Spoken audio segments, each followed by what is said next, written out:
ওই দিনের ভিডিওটা দেখার পর many people are saying that you are not an Real Madrid fan. আপনি নাকি জাস্ট পাঁচটা প্লেয়ারের নাম বলতেছেন, আসলে কি পাঁচটা প্লেয়ারের নামই বলতে জানেন? অবশ্যই না, কারণ এখন আমি আর বাকিদের নাম বলবো। মানে বাকি প্লেয়ারের নাম? ইয়াপ, আচ্ছা। গোলকিপারে কার্তোয়া, নুনিন, Rudiger, Camavinga, Tchouameni, and then Valverde, Bellingham, Endrick. Wait, এতগুলো নাম বলে তো ভিডিওটা লং হয়ে যাবে। হ্যাঁ, রিয়াল মাদ্রিদ লাস্ট কত সালে ইউসিএল জিতছে? এটা লাইক 2024. 2024। ইয়াপ, এগেইনস্ট ক্লাব কোনটা ছিল? Dortmund.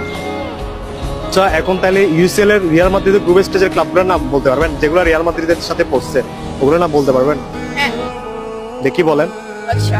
Manchester City, Juventus, Liverpool, Benfica, Marseille, Monaco, Olympiacos, and then lastly, Almeida.